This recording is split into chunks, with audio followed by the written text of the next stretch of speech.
Hello नमस्कार, जय हिंद मेरे प्यारे साथियों। इन्फिनिटी क्लासेस में मैं आप सभी का बहुत बहुत स्वागत करता हूं। तो देखिए, बायोलॉजी के अंदर हम सेकंड क्लास पर आज हम पढ़ेंगे। उसका नाम है सर्कुलेटरी सिस्टम। जिस टॉपिक को हम पढ़ रहे थे, इसकी एक क्लास हो चुकी है। अगर आपने वो नहीं देखी है तो उसको देख के आइएगा प्लीज।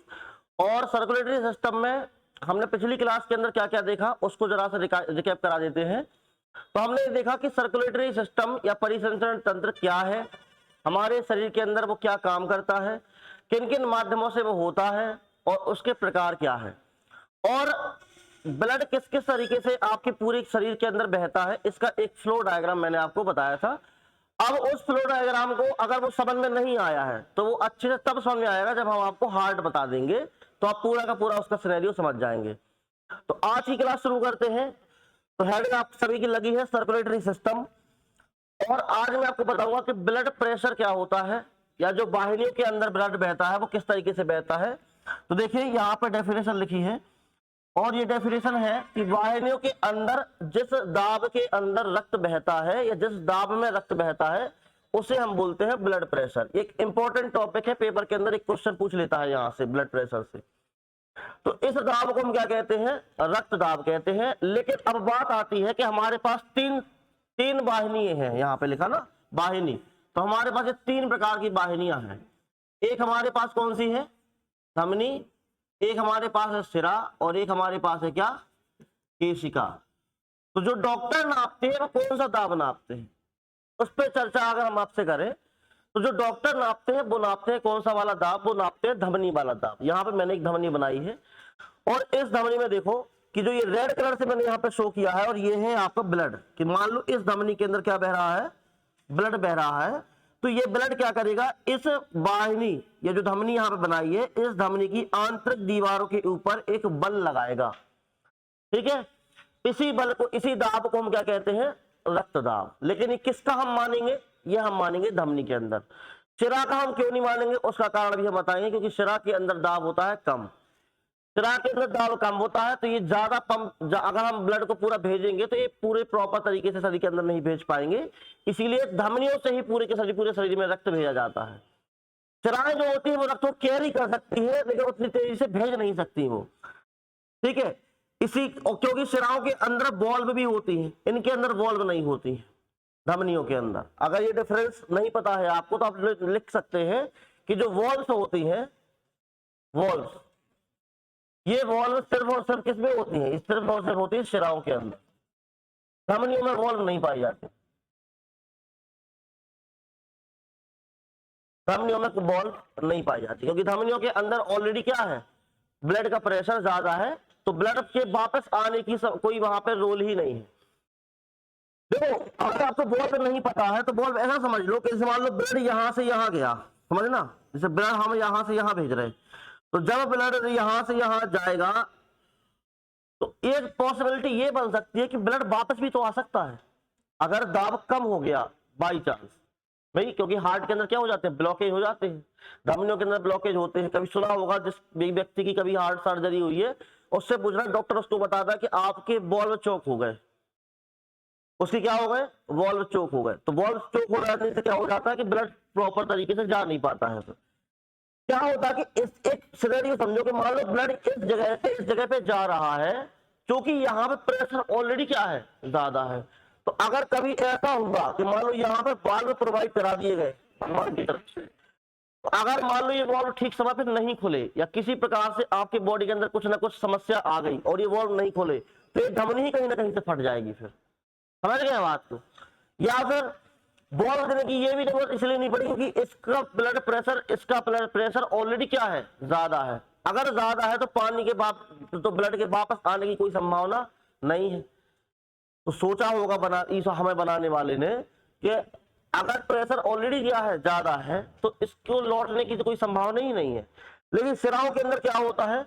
सिराओं के अंदर वाल्व लगाए जाते हैं, यहाँ ऐसे वाल्व लगे होते हैं सिराओं के अंदर ऐसे। इनसे क्या होता है? ये केवल एक तरफ के फ्लो को परमिट करते हैं, दूसरे तरफ के फ्लो को परमिट नहीं करते। तो अगर आपसे कोई पूछ ले एग्जाम के अंदर कि हमारे बॉडी के अंदर जहां जहां भी वॉल्व है उनका काम क्या है, उनका काम क्या है, एक क्वेश्चन आ सकता है। तो वॉल्व का एक काम केवल ये है कि वो केवल एक तरफ के फ्लो को परमिट करेगा, रिवर्स फ्लो को परमिट नहीं करेगा। आप घरों में भी देखो वॉल्व लगाते हो टंकियों में, क्यों लगाते हैं वॉल्व? मान लो आपको दो जगह पानी भेजना है तो आपने इस तरफ घुमा दिया तो इस तरफ पानी चला गया, इस तरफ घुमा दिया तो इस तरफ पानी चला गया। क्या दोनों तरफ पानी भेज सकता है? इसीलिए तो हम वॉल्व लगा रहे हैं, ताकि हम केवल एक तरफ के फ्लो को क्या कर सके, परमिट कर सके। एक तरफ का फ्लो परमिट कर दिया, दूसरी तरफ को क्या कर दिया, बंद कर दिया, है ना। घरों में लगी रहती है ना गेट वॉल्व, सुना होगा, लड़कों ने तो सुना होगा, कभी लेने गए होगे गेट वॉल्व टंकियों में लगाने के लिए। तो वो क्या करते हैं, एक तरफ के फ्लो को परमिट करता है केवल। वॉल्व लगाने का मतलब ही होता है कि इस पाइप से अगर हमको दो जगह पानी भेजना है तो एक बार में दोनों जगह नहीं भेज सकते आप, या आप उसको बीच में कर दो। इस तरीके की बाल भी आते हैं, बाल अलग अलग प्रकार की है, लेकिन अगर हम गेट वाल्व की बात करें तो वो एक तरफ बंद कर देगा, एक तरफ पानी भेज देगा बस। और जैसे अगर यहाँ नहीं चाहिए पानी तो फिर से घुमा दो इस तरफ, फिर चला जाएगा पानी। क्लियर? ऐसे ही हमारे इन वेसल्स के अंदर भी क्या प्रोवाइड कराई गई है, वॉल्व प्रोवाइड कराई। लेकिन ये केवल किसके अंदर है, ये आपकी शिराओं के अंदर है, ये धमनियों के अंदर नहीं है। एक आध धमनी को छोड़ के बाकी किसी के अंदर ये नहीं है। समझ गए बात को? तो इसमें इससे क्या होता है कि ये एक तरफ के फ्लो को परमिट करेगा, रिवर्स फ्लो को परमिट नहीं करेगा। क्योंकि अगर मान लो शिराओं के अंदर प्रेशर कम है, ब्लड गया और बीच से लौट आया वापस, तो फिर क्या होगा, तो उसमें आपकी शिरा चोक होने का खतरा है। तो चोक अगर हो जाएगी वो तो क्या हो जाएगा, फट जाएगी। और मान लो अगर वो वापस आ गया तो जहां जहां हमको ब्लड भेजना था वहां पहुंच ही नहीं पाएगा। और ब्लड ना जा पाने की वजह से एक बीमारी हो जाती है, इसको बोलते हैं लकवा मार जाना। प्रॉपर ब्लड उस जगह पे नहीं पहुंच पाता तो क्या मार जाता है उस जगह को, लकवा, पैरालिसिस हो जाता है। इसीलिए ब्लड का फ्लो पूरा एक साथ रहना चाहिए बॉडी के अंदर, पैर से लेके और सिर तक। जिस जगह पे ब्लड की कमी हो जाएगी उस जगह पे लकवा लगने की क्या रहती है, आशंका रहती है, बीमारी होने की आशंका रहती है। ठीक है, तो समझ गए आप ब्लड प्रेशर क्या कहलाता है? तो जिस दाब के अंदर किसी भी वाहिनी के अंदर क्या बह रहा है, प्रेशर बह रहा है, उसे हम बोलते हैं ब्लड प्रेशर। जो नॉर्मल ब्लड प्रेशर होता है वो कौन सा होता है, यहां देखो, अगर हम ये केवल धमनी की बात करते हैं ना, तो ब्लड प्रेशर यहां लिख दो बीपी, धमनी का लिया जाता है। किसका लिया जाता है, धमनी का लिया जाता है, शिरा का नहीं लिया जाता। तो एक पॉइंट तो आपका ये बन गया, यहां से जो ब्लड प्रेशर है वो धमनी का लिया जाता है। और ये कितना होता है, तो ये हम पिछली क्लास में आपको बता चुके हैं, ये होता है 120/80 नॉर्मल। ये नॉर्मल कंडीशन में कितना होता है, 120/80। 120 कहलाता है सिस्टोलिक प्रेशर, लिख लो सिस्टोलिक प्रेशर, और 80 होता है डायस्टोलिक प्रेशर। इसका मतलब होता है प्रकुंचन दाब, प्रकुंचन दाब, और ये कहलाता है शिथिलन दाब, शिथिलन दाब। ठीक है, प्रकुंचन और शिथिलन। प्रकुंचन का मतलब आपकी वेसल सिकुड़ गई तो प्रकुंचन हो गया, और रिलैक्स हो गई तो शिथिलन हो गया। तो जब खिसकेंगी तो प्रेशर ज्यादा चाहिए, इसीलिए कितना होना चाहिए, 120। जब रिलैक्स होगी तो कम चाहिए, कितना चाहिए, 80। ठीक है, हालांकि शिरा का भी आपको पता होना चाहिए, शिरा के अंदर जो दाब होता है वो होता है 80/60। कितना, 80/60। शिरा के अंदर कम होता है। ठीक है, तो शिरा के अंदर होता है 80/60 और धमनी के अंदर होता है 120/80 नॉर्मल। अब बात ये आती है कि कभी अगर ये ज्यादा या कम हो गया तो फिर दो तरह की परेशानी बनती है। एक बनती है लो बीपी की परेशानी, और एक बनती है हाई बीपी की। High blood pressure, low blood pressure.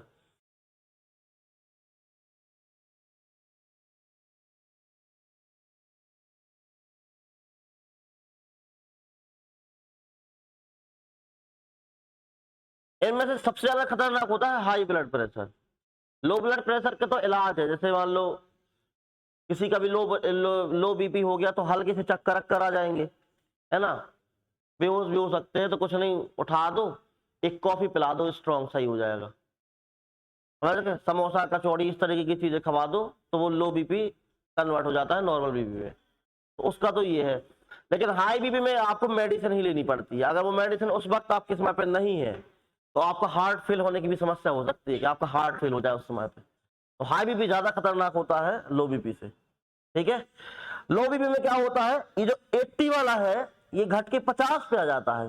50 पे या 40 पे, और ये 120 वाला ये घट के आता है 70-80 पे, तो लो बीपी की शिकायत हो गई। अब हाई बीपी कब होता है ये, जब ये आपका 150 के 140 की क्या चला जाए, ऊपर चला जाए, और ये नीचे वाला 80 का बढ़ के 100 या 110 हो जाए, तो ये समस्या कहलाती है आपकी हाई बीपी की। अगर कहीं गलती से ये 180 पहुंच गया और ये 130 के आसपास पहुंच गया, तो फिर समझ लेना कुछ ना कुछ अब होने वाला, या तो हार्ट अटैक हो जाएगा, हार्ट ब्लॉक है ना, कुछ भी हो सकता है, किडनी फेलियर हो सकता है आपका, है ना, आपका जो पूरा का पूरा सर्कुलेटरी सिस्टम है वो भी ध्वस्त होने की खतरा रहती है, लकवा वगैरह मार सकता है, कुछ भी हो सकता है उसमें आपको।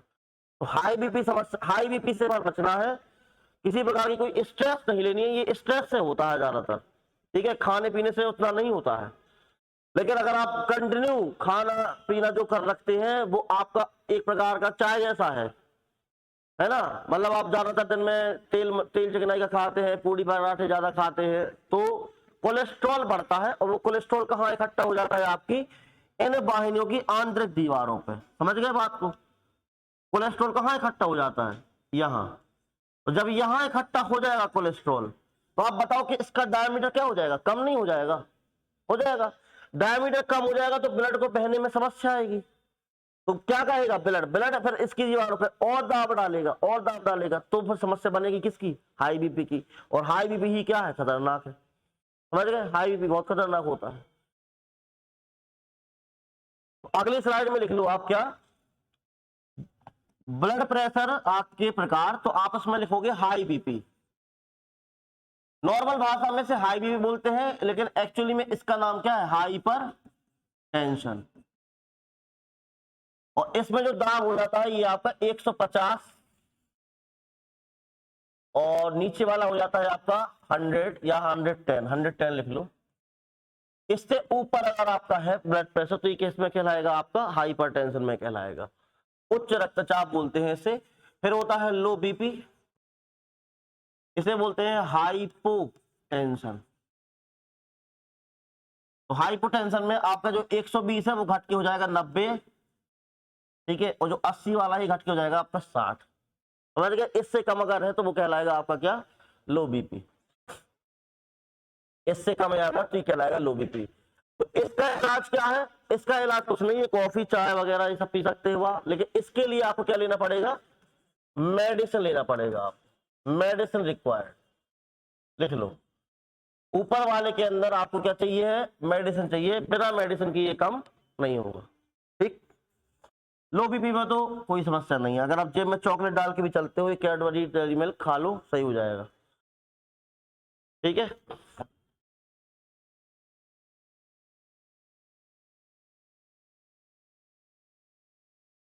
तो ये होता है ब्लड का क्या, प्रेशर, ठीक है, सिस्टोलिक और डायस्टोलिक। सिस्टोलिक क्या कहलाता है, प्रकुंचन, आपकी जो धमनी है वो एक बार कॉन्ट्रैक्ट करेगी तो प्रकुंचन हो गया, रिलैक्स करेगी तो आपका शीतलन हो गया, ठीक है, उसी का ये प्रेशर होता है, ब्लड प्रेशर।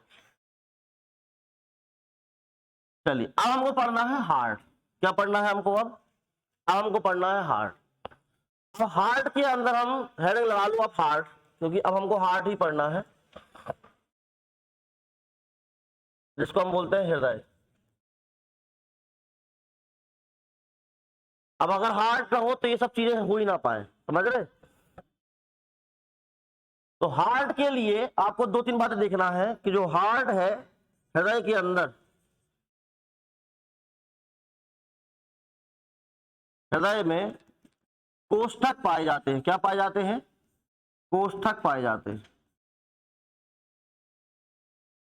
जिन्हें चैम्बर्स कहा जाता है, जिन्हें चैम्बर्स कहा जाता है, ठीक है। अब किस चीज के अंदर कितने चैम्बर है, इस पे थोड़ी चर्चा करते हैं।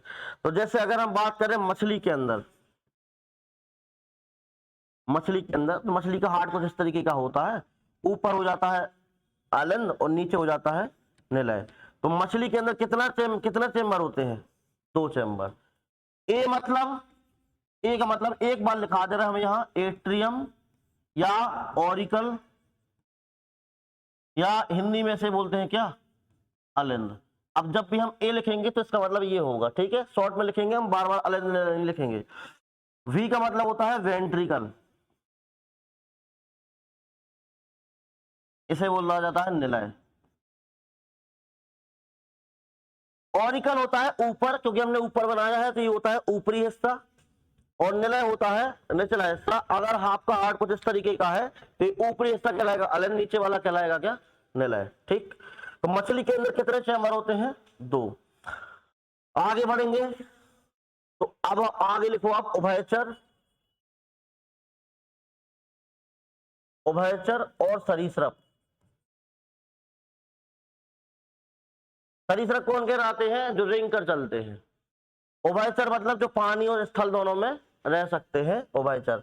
इनके अंदर होते हैं कितने चैम्बर, 3। किस तरीके से होंगे, देखो 3 कुछ इस तरीके से। अगर आप हार्ट बनाओ इनका, ठीक है, तो ऊपर वाले 2 हो गए अलिंद और नीचे वाला एक हो गया क्या, निलय। ठीक, ये कहलाता है सरीसृप। लेकिन सरीसृप में आपको एक छोड़ देना है, यहां पे लिखना मगरमच्छ को छोड़कर। किसको छोड़कर, मगरमच्छ को छोड़कर। मगरमच्छ इसमें क्या है, एक अपवाद है, क्योंकि मगरमच्छ के हार्ट में कितने चैम्बर होते हैं, 4। ठीक, तो इसको छोड़ देना है आपको। बाकी अगर आपसे कुछ पूछे मेढक में, तो आप दिमाग लगाना, मेढक किस तरीके का जानवर है, किस तरीके का है, उभयचर। तो कितने होंगे उसके अंदर, 3, तो दिमाग लगाना है, इसीलिए इकट्ठा लिखा दे रहे उभयचर। इसके अलावा देखो स्तनधारी, जिसको बोलते हैं मैमल्स, स्तनधारी और पक्षी। तो जितने भी स्तनधारी हैं और जितने भी पक्षी हैं, उन सभी में कितने चैम्बर होते हैं, 4। कितने होते हैं। अगर आपसे पूछे कोई व्हेल के अंदर कितने होते हैं, अगर आपसे कोई पूछे डॉल्फिन के अंदर कितने होते हैं, क्योंकि ये क्वेश्चन पेपर में पूछे हैं, डॉल्फिन के अंदर कितने होते हैं, व्हेल के अंदर कितने होते हैं, तो क्या आंसर दोगे इनका। आप इसका आंसर 2 भी दे सकते हो और 4 भी दे सकते हो, क्योंकि आपको पता तो है नहीं। देखो मछली डॉल्फिन नहीं कहलाती और व्हेल नहीं कहलाती, दोनों क्या नहीं है, मछली नहीं है, ये दोनों ही स्तनधारी में आते हैं, इसीलिए इन दोनों के कितने होते हैं, 4 4, याद रखना। अगर आप इसको मछली समझ के लगा दोगे तो 2 लगा दोगे, गलत कर दोगे क्वेश्चन। ठीक है, व्हेल जो होता है वो स्तनधारी प्राणी है, इस संसार का सबसे बड़ा स्तनधारी प्राणी है वो। उसका हार्ट होता है 300 किलोग्राम का, 3 क्विंटल का, और हमारा होता है 300 ग्राम का। समझ गए, 300 ग्राम और 300 किलो फर्क है दोनों में। तो व्हेल का हार्ट होता है 300 किलो का, सबसे बड़ा हार्ट है व्हेल का। अगला लिखो कॉकरोच। कॉकरोच से डर किस किस को लगता है भैया, कॉकरोच से आप मार ही नहीं सकते, उसके पास कितने हार्ट है, 13 चैम्बर है। एक हार्ट के अंदर कितने चैम्बर है उसके, 13। सफेद खून निकलता है, कैसे निकलता है, कॉकरोच के अंदर खुला परिसंचरण तंत्र होगा या बंद होगा, बताओ जरा। ये क्लास पर आ चुके हैं हम, खुला परिसंचरण तंत्र पाया जाएगा कॉकरोच के अंदर या बंद, खुला। क्योंकि जितने भी कीड़े मकोड़े हैं, ठीक है ना, उन सब में कैसे होता है, खुला परिसंचरण तंत्र होता है। कॉकरोच का याद रखना, कॉकरोच के अंदर कितने चैम्बर होते हैं, 13 चैम्बर होते हैं कॉकरोच के अंदर। तो उभयचर सारे हो गए, सरीसृप हो गए, इसमें मगरमच्छ को छोड़ देना है। और मगरमच्छ जैसा ही एक और दिखता है जो हमारी केन नदी में पाया जाता है, घड़ियाल, उसके अंदर भी कितने होते हैं, 4। लिख लो यहां, घड़ियाल। देखा है घड़ियाल किसी ने, एलिगेटर बोलते हैं इसे इंग्लिश में, एलिगेटर। इसके अंदर भी कितने पाए जाते हैं, 4, क्योंकि ये भी मगरमच्छ जैसा ही दिखता है। ठीक है, बस इसमें नोक होती है और मगरमच्छ के अंदर नोक नहीं होती, इसकी जो नोक जैसा होता है आगे का हिस्सा घड़ियाल के अंदर, और मगरमच्छ का ऐसा नहीं होता।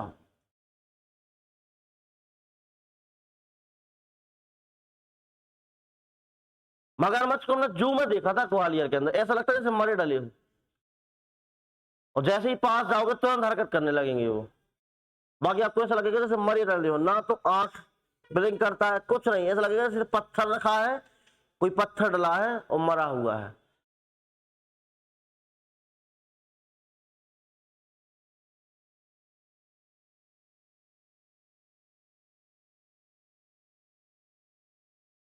तो ये हार्ट के बारे में सबसे पहली बात तो हुई क्या हमारी चैम्बर्स की, क्योंकि इनका रोल है इधर पे। जो निलय होते हैं इनकी दीवारें थोड़ी मोटी होती हैं, क्योंकि इनको ब्लड पंप करना है शरीर के अंदर, और जो अनंत होते हैं ये सब ब्लड को रिसीव करते हैं। अब ऐसे देखना आप, किसी भी चेंबर के अंदर जो ऊपर वाला पार्ट होगा हार्ट के अंदर, ये करेगा ब्लड को रिसीव। जब रिसीव करता है तो इसके अंदर कोई पंपिंग की जरूरत तो हमें है नहीं। बताओ जरा, है क्या पंपिंग की जरूरत? हम तो सिर्फ रिसीव कर रहे हैं। तो रिसीव करने के लिए दीवारें इतनी मोटी नहीं चाहिए, और इनके अंदर यहां लगी रहती है वॉल्व। अब फिर से वही वॉल्व का काम क्या होगा? एक दिशा में फ्लो को परमिट करना। तो ये क्या करेंगे, ब्लड आएगा और परमिट कर देगा कहां? वेंट्रिकल के अंदर। ऐसे यहां ब्लड आएगा और परमिट कर देगा किसके अंदर? वेंट्रिकल के। लेकिन रिवर्स फ्लो को रोकेगा। तो इनकी जो वॉल्स बनती है, इनकी जो वॉल बनती है कुछ इस तरीके की बनती है, चंद्राकार, है ना। अब इसी का ऐसा ऊपर करो तो इस तरीके की बन जाएंगी। तो यहां से खून तो ले लेगा तो खुल जाएंगी, और जैसे ही खून चला गया तो तुरंत ऐसी बंद हो जाएंगी, तो वापस नहीं आ पाएगा। तो अर्धचंद्राकार वॉल पाई जाती है कहां पे? आपकी अलिंद और निलय के बीच में। तो यहाँ पे फ्लो सिर्फ एक डायरेक्शन में अलाउ है केवल, बस ऊपर से अगर आ रहा है तो ऐसे आ जाएगा खून, लेकिन रिवर्स नहीं आ पाएगा, क्योंकि ये क्या हो जाएंगी? बंद। समझ गए बात हो रही? तो यहाँ पे सेमी लुनाटिक वॉल्व कहलाते हैं अर्धचंद्राकार वॉल्व, सबके अंदर है ना, हमारे अंदर स्तनधारियों के अंदर। देखो अगर हम अपनी बात करें, ये तो डायग्राम है, यहां पे अगर बना होगा तो कोई यहां पे बना है। देखो एक चैम्बर, दूसरा चैम्बर, तीसरा चैम्बर, चौथा चैम्बर है, 4 चैम्बर क्लियरली अलग दिखाई दे रहे हैं। तो जो ये ऊपर वाला है पार्ट, ऊपर वाला जो चैम्बर है आपका, ये सब रिसीव करने वाला है। यहां से ब्लड इसमें आएगा और यहां से ब्लड इसमें आएगा, सब रिसीव होगा। यहां से ब्लड यहां पे रिसीव होगा, ये लिखा है यहां पे वॉल्व, ये लिखा है क्या यहां पे? वॉल्व। वॉल्व के थ्रू आएगा इसके अंदर, यहां से पंप होगा इसके अंदर, और कहां जाएगा? लंग्स के अंदर, फिल्टर होने। क्या होने? फिल्टर होने, ऑक्सीजन डल जाएगी इसके अंदर। जब ये लंग्स से आएगा तो यहां से लंग्स से लाने के लिए कौन सी वॉल्व है? ये है। तो ये खून लाएंगी, किस में लाएंगी? अब की बार ऊपर वाले फिर से हिस्से में लाएंगी। तो दोनों जगह से क्या हो रहा है? रिसीव। अब जब ये लंग पूरा, जब पूरा ब्लड आ जाएगा वो आ जाएगा आपकी यहां। अब यहां पे आपकी होनी है एक्चुअल पंपिंग। अब यहां से मारा जाएगा झटका पूरा ऊपर की ओर, और आयोटा के थ्रू कहां चला जाएगा? बॉडी के अंदर। कहां चला जाएगा? बॉडी के अंदर। सिंपल सी वर्किंग है, कोई ज्यादा कोई खास नहीं है। यहां पे लिखा है वीन्स, है ना, तो यहां से रिसीव होगा इसके अंदर, फिर इसके अंदर आएगा वही सेम खून, यहां से पंप हो जाएगा लंग्स के लिए, लंग्स में पंप होके आ जाएगा यहां से वापस, कहां से? अलिंद के अंदर, फिर से आएगा निलय के अंदर, यहां से पंप हो जाएगा आयोटा के थ्रू बॉडी के अंदर चला जाएगा। बस इतनी सी बात ही है। बीच में क्या होने लगी है? यहाँ पे वॉल्व। तो वॉल्व का काम क्या है? रिसीव करना, लेकिन वापस फ्लो को रोकना। समझ गए बात को? तो ये 4 चैम्बर का हार्ट है, हमारा हार्ट बना है यहाँ पे, है ना। चलो अब हम आते हैं मानव हृदय के ऊपर, क्योंकि हमें तो अपने से मतलब है। अब हेडिंग डालेंगे मानव हृदय की, थोड़ी सी बात लिखेंगे, 2-3 बातें हृदय के बारे में। Human heart.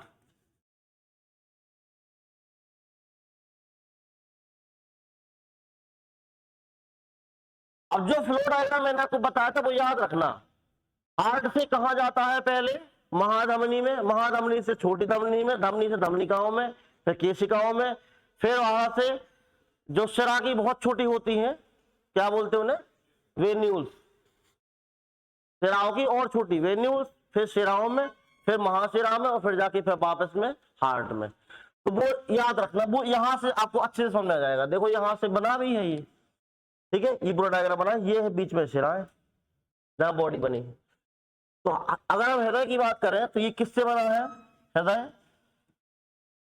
तो ये पेशीय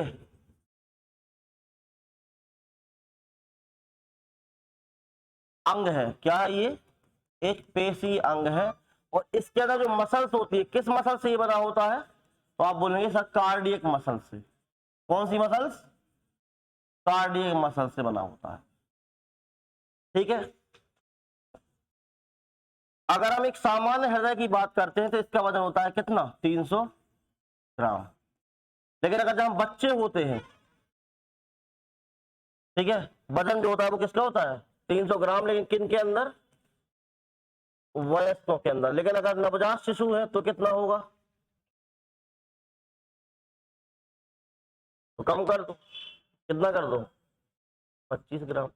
तो नवजात शिशु के अंदर हार्ट कितना होता है 25 ग्राम, धीरे धीरे डेवलप होकर कहां तक पहुंचता है 300 तक। ठीक है, अगर हम खून देखते हैं कि कितना ब्लड रहता है एक सामान्य ब्लड के अंदर, या कितना ये पंप करता है 1 मिनट के अंदर, तो लगभग ये 5 लीटर ब्लड पंप करता है 1 मिनट में। कितना 5 लीटर। 1 मिनट में कितने बार हार्ट धड़कता है, इस क्वेश्चन का आंसर तो पता होगा आपको, लगभग 72 बार। और एक बार में करता है 70 ml, तो 70 ml को गुणा कर दो किससे 72 से, तो लगभग 5 लीटर आ जाएगा आपको। ठीक है, सिंपल कैलकुलेशन है। तो लगभग लगभग कितना आ जाएगा 5 लीटर आ जाएगा आपको। ठीक है, और देखो हार्ट के बारे में, कार्डियक मसल से बना होता है, कहां स्थित होता है, कहां स्थित होता है, तो इसका उत्तर मिलेगा आपको, इसका आंसर मिलेगा आपको कहां, वक्ष गुहा में। कहां पे, वक्ष गुहा, जिसे हम बोलते हैं थोरैसिक कैविटी, थोरैसिक कैविटी, या इसी का नाम चेस्ट कैविटी भी कई बार कह देते हैं, चेस्ट कैविटी। लेकिन अब दिमाग खराब हो रहा हो आपके, चेस्ट कैविटी तो बहुत बड़ी है। चेस्ट कैविटी क्या कहलाती है, जितनी आपकी रिब्स लगी है ये पूरी की पूरी गुहा क्या है आपकी, वक्षी गुहा, पूरी की पूरी। लेकिन वक्ष गुहा में भी कहां, इसका आंसर मैंने आपको लिखा था मीडिया स्टेनम, याद है कि नहीं है, कहां पे, मीडिया स्टेनम के अंदर। और मीडिया स्टेनम क्या है, 2 फेफड़ों के बीच में जो जगह बचती है खाली, उसी में है ये, उसी में आपका हार्ट स्थित होता है, बीच में एकदम सेंटर में। ठीक, तो वक्ष गुहा में है, कहां पे है, वो जगह का नाम है मीडिया स्टेनम। तो या तो आपको ऑप्शन में यह मिलेगा, अगर ये नहीं मिलेगा तो फिर ये मिलेगा, दोनों लिखा दिए मैंने आपको, या तो वक्षी गुहा मिल जाएगा या फिर आपका ये मिल जाएगा मीडिया स्टेनम। एग्जैक्ट अगर पूछे तो मीडिया स्टेनम, और अगर एग्जैक्ट नहीं कह रहा वो तो थोड़ा सा कैविटी देगा। थोड़ा सा कैविटी क्या कहलाती है, ये जो आपका पूरा का पूरा जो ये लंग्स वाला जो सिस्टम है पूरा, यहीं पर रहता है आपका हार्ट, इस जगह पर। ठीक है, बीच में। ठीक, 300 ग्राम का है तो बीच में बन भी जाता है, क्योंकि ये वाला जो फेफड़ा है आपके थोड़ा सा कटा हुआ है, ऐसा थोड़ी है जैसे यहाँ पे बना है, ये तो समझाने के लिए बना देते हैं डायग्राम। यहाँ पे समझो ये जो फेफड़ा होता है हल्का सा ऐसे कटा हुआ होता है ऐसे, तो यहीं पर होता है आपका हार्ट, इस जगह पर बीच में, तभी आपको यहाँ पे लेफ्ट तरफ क्या होता है फील होता है वो। लेकिन होता कहाँ पे है, एकदम बीच में ऐसे, लेकिन बस झुका हुआ होता है इस साइड ऐसे, और ये वाला ऐसा कटा हुआ होता है। इसीलिए कहा जाता है कि लेफ्ट फेफड़ा हमारा कैसा है, छोटा है, राइट फेफड़ा बड़ा है।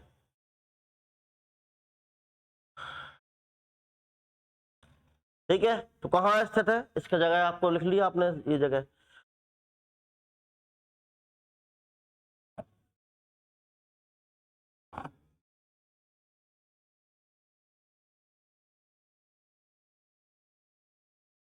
ठीक, थोरैसिक कैविटी में, वक्ष गुहा में, मीडिया स्टेनम में। ठीक है, दोनों फेफड़ों के मध्य में, समझ गए, दोनों फेफड़ों के मध्य में, लिख लो चाहो तो।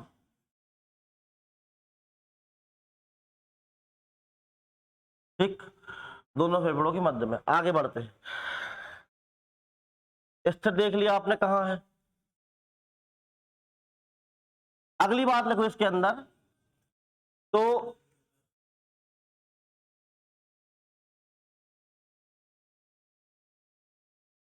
4 चैम्बर होते हैं, कितने चैम्बर, 4, ऐसे बनाओ 4, ऊपर लिखो ए, नीचे लिखो बी। जो ऊपर वाले हैं ये कहलाते हैं अलिंद, कितनी होते हैं ये संख्या में, 2, कितने होते हैं, नीचे वाले होते हैं क्या, निलय, संख्या में कितने होते हैं, 2। लेकिन सवाल यहां से ये पूछता है कि बताओ अलिंद और निलय के अंदर जो दीवारें हैं वो किसकी ज्यादा मोटी है, या जो मांसपेशियां हैं वो किसकी ज्यादा मोटी है, तो वो है निलय की, क्योंकि निलय का काम क्या है, पंप करना।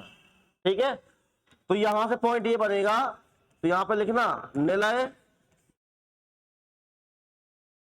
की दीवार या मांसपेशी अलिंद की अपेक्षा मोटी होती है। अलिंद की अपेक्षा मोटी होती है।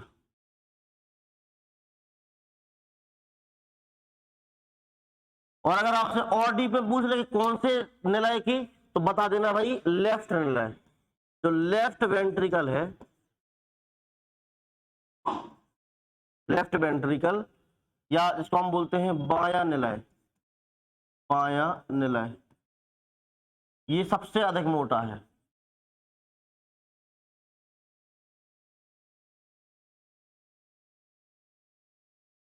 सबसे अधिक मोटा है। एक ऑब्जेक्टिव क्वेश्चन आपका यहां से बन गया कि सबसे ज्यादा मोटी दीवारें किसकी हैं, लेफ्ट वेंट्रिकल की। ठीक है, अगली बात लिखेंगे कि अलिंद और निलय में कुछ बॉल्स पाई जाती हैं। अलिंद और निलय में कुछ बॉल्ब पाई जाती हैं।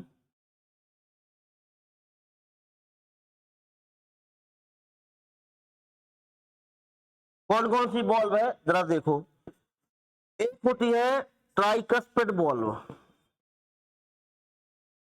नाम ऐसे याद रखना है, ट्राइकस्पिड बॉल्ब। एक होती है बाइकस्पिड बॉल्ब,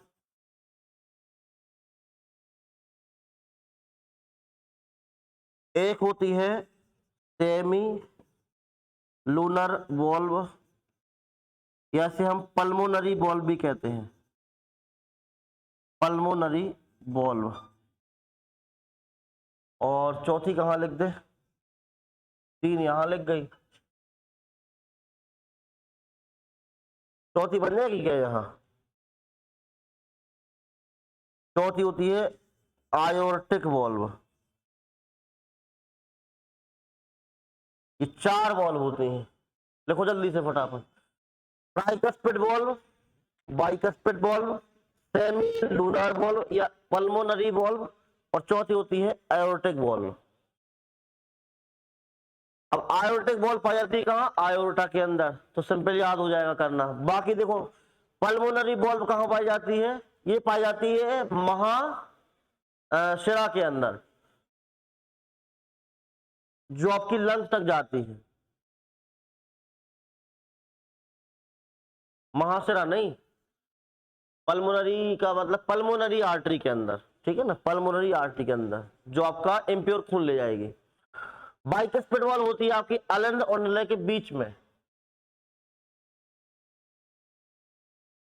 यहां लिख लो, ये होती है बाइकस्पिड बॉल्ब होती है कहां पे आपके लेफ्ट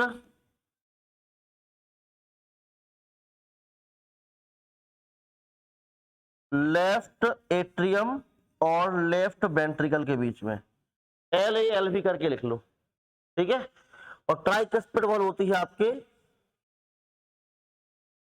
राइट एट्रियम और राइट वेंट्रिकल के बीच में। हो जाएगा याद कि नहीं हो जाएगा। दायां अलिंद दायां निलय के बीच में कौन सी हो गई, tricuspid bulb, right atrium right ventricle. अब आओ बाएं पे, बायां अलिंद और बाएं निलय के बीच में कौन सी है, bicuspid bulb, left atrium left ventricle. Semilunar bulb या पल्मोनरी बॉल्ब कहां पे है आपकी, फुफ्फुस धमनी के अंदर, लिख लेना कौन सी धमनी, फुफ्फुस धमनी, जो हमने लिखा था ना अपवाद लिखा था, फुफ्फुस धमनी जिसके अंदर इम्प्योर ब्लड रहता है, तो पल्मोनरी आर्टरी के अंदर, पल्मोनरी आर्टरी के अंदर, ये आर्टरी के अंदर पाई जाती है। ठीक है, और आयोर्टिक बॉल्ब पाई जाती है किसके अंदर, महाधमनी के अंदर, ये आयोर्टा के अंदर पाई जाती है, उसका नाम ही आयोर्टा है। ठीक है,